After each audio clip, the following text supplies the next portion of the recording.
Now live from Studio 550, it's McGraw in the Morning on the Big 550 KTRS. 8:40 here on the Big 550 KTRS. Charles D'Angelo, Team Charles, back behind the microphone here at the Big 550 KTRS. Charles, good to see you, my friend. Hey, McGraw, how are you? Good. You, a lot of people know your story. A lot of people don't. You, local guy here. You weighed at one point how much? 360 pounds at my heaviest, and then in a 2-year period, I lost 160 pounds just through healthy eating and exercise. Shocking how healthy eating and exercise does that. You have since you've created a career as helping other people lose weight. Well, my mission really, I feel, is to help inspire people to realize that it's possible through simple changes, that it's not any magical pill, that you don't have to follow some really difficult diet, that with simple changes through how you're eating and through making exercise a priority in your life, that anything you want to achieve in regard to your body is possible, whether that is you want to get off of diabetic medication or you want to reverse your hypertension or lower your cholesterol. All those things are really possible if you'll just take the initiative, I should say, to start making healthy habits. A lot of people, and I'm guilty of this too, is that we'll talk to you, you'll say you lose 150 pounds. Somebody else will lose, 90 pounds. But you know what? A lot of people out there need to lose 30, 40 pounds. And that's it. 20 pounds. And with a couple of simple changes, they can lose the 20 pounds, be a lot happier and or healthier. And let's face it, the issue isn't the weight loss, because you and I both know there are so many programs out there, and all of them work some of the time. Right. In other words, when a person sticks to a diet, they're taking in less than they are burning. So they have a caloric deficit present there, and their body's really cranking through fat. They're going to lose the weight. The issue isn't only the weight loss, but it's how do you maintain once you reach your goal. And that's really what I'm selling. In other words, is not only did I lose 160 pounds, but more importantly, I've kept it off for nearly a decade now. Right. And the clients that I work with and continue to check in with me, like you, not only lose the weight, but they maintain their weight progress all along after they've reached their goal. Well, we've been working together since November 1st, last I think. Year. Yeah, of last year. I lost 80-plus pounds. Yeah, nearly 90. I'm in my maintenance phase, and we were talking off the air about how it is difficult to, go to that barbecue and have maybe have a little bit of barbecue, but then, back to the eating right and exercising. So it really is a lifestyle change. My question to you is two things.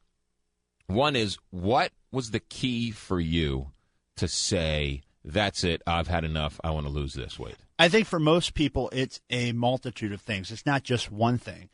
In my own personal story, I got to the point I was so heavy that getting up and down stairs was difficult.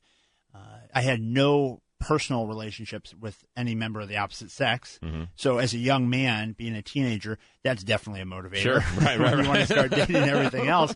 Not to mention that all of the people on my father's side of the family suffered from heart disease, cardiovascular disease, and diabetes. So all of those things compounded really made me look ahead and say, if I continue on this path, I was already 360 pounds by the time I was 17. Where would I be a year from then? 400 pounds? Right. I mean, how would my health be? And to listeners, if you're sitting in your car right now or sitting in the office and you're hearing this here, ask yourself this question. If you're overweight right now and you keep with your habits as they are, 2 years from now, you gain 20, 30 pounds, you wake up and you go to the bathroom, you step up on the scale shows 20 pounds heavier, and you look at yourself in the mirror, are you going to look younger or older? Is your health going to be better or worse?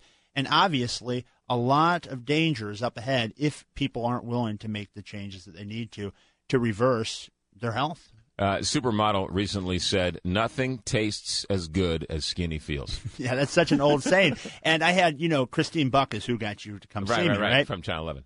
There were a lot of people working on you over a long period of time. I think Deb, Christine. But Christine lost nearly 40 pounds. Most importantly, she's about to hit her year of maintenance. So she reached her goal, and she's kept it off now a year coming up here. Right. And the reason I bring her into it is last week we had on the Thursday segment a priest named Father Vitale. He's 70 years old, and he lost 66 pounds on the program. Mm-hmm. For a lot of people, once they get over 60, they think they can't do it anymore, that it's impossible, right, that there's no hope for them. Well, he's living proof that it definitely is possible. But most importantly, he said something that was really insightful. He said, Christine, maintenance is the hardest part. This last year of his maintenance has been the most difficult of all of our work together, because it's like you're running a race and you're still doing everything you have to do to win the race, but you're not moving anywhere. Right.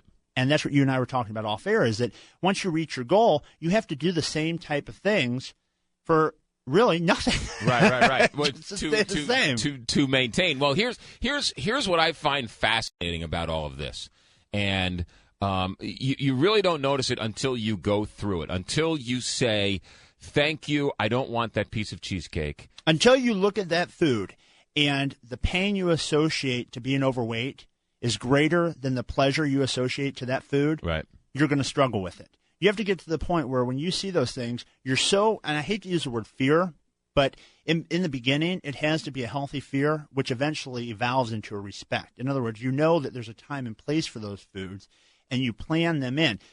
When you first go through your phase, you said, you were on vacation, you kind of had a few things you shouldn't. You're going to experiment. You're kind of feeling your boundaries, like when you're a kid and you're a teenager and your parents first give you the car and they say be home at 10 and you don't come back to 10:45. Right. But then you get kicked in the rear end for it. Okay? Right. It's the same thing. But eventually you find, you know what? There's a reason that I should do this. There's a reason that I shouldn't go so far out of line. And you find where it's comfortable. The most important thing is monitoring it and making sure that if you are going out of bounds, that you do what you need to get yourself back on track. Right. But here's the other thing I find fascinating about all of this, and this is more societal, and we've talked about this in our sessions, and that is that people who aren't on the diet are your worst are not helping and are hurting, because you go out to lunch and you order a turkey chicken sandwich from Subway or something, whatever. And on the plan, and they're like, no, have a piece of cheesecake. No, I don't want a piece of cheesecake. No, have a piece of cheesecake. So they will berate you to go and eat. Or drink. I was at dinner the other night, and I didn't want to go to dinner because I didn't want to face the peer pressure of this guy who was going to force me to, eat a burger and fries. And I was like, I just don't want to hear it. The second thing I find fascinating is they're so quick to say, what are you doing? And you say, I'm doing this really weird diet where I'm exercising and I'm eating right. Yeah. And, the old adage is, oh, yeah, well, the minute you stop doing that, you're going to gain it all back. And guess what? You're right. Yeah, no kidding. The minute you stop eating right and you stop exercising, guess what? You are going to have to put it back. You're going to gain every pound back and probably more. In fact, very few guys that are in the fitness industry or in the health industry will sit down with a client when they first come in and tell them, hey, look, if you don't do what I'm telling you to do, right, I say with certainty, no matter how much money you throw at me, that after you quit the program, okay, and you go back to your old habits, within 2 years, I'll bet you will gain all of your weight back. Now, I don't say that to be Mr. Doom and Gloom. I say that because the reality is this: 95% or more of the people that lose the type of weight that you've lost, McGraw, or most of my clients lose, if they don't have some type of accountability, whether that is to themselves or that is to an external person like me, right, they will gain their weight back. It is such a societal thing because those are behavioral conditioned things that they've been doing for long periods of time. And having their peer group, a lot of people say to me, what do you think is the one thing that causes people to kind of fall off? I think that most often people live to the expectation of their peer group. In other words, if their friends are overweight and have lots of unhealthy behaviors, and that's what's all around them, right, okay, as soon as they're removed from the white light, right, okay, of Team Charles, and they're back in real life, well, those peers are going to pull them down. So oftentimes people tell me their whole peer group changes after they've lost weight. It's really extraordinary. The peer pressure, I think, is greater as an adult than it is as a kid going through high school with drinking and eating and all that. Team Charles D'Angelo, what's your phone number? 314-495-3228, and you go to the website www.charlesdangelo.com, and make sure to give Christine a shameless plug. Tune into Christine Buck's Noon Show, where you can find McGraw and Charles on Thursdays, Tuesdays for McGraw and Thursdays for McGraw, and Thursdays for Charles. Good man. And let me just say publicly, Charles, thank you for all you've done for me. I know I officially hired you, but you've been a friend and a confidant, and you helped me lose all this weight. Well, it's my pleasure, and everybody listening, we're going to have somebody on next month that's lost over 150 pounds. How about that? They'll share their story. You got it. Thanks, Chaz. 8:49. Check in with Mike Shannon, voice of the Cardinals next. The Big 550 KTRS.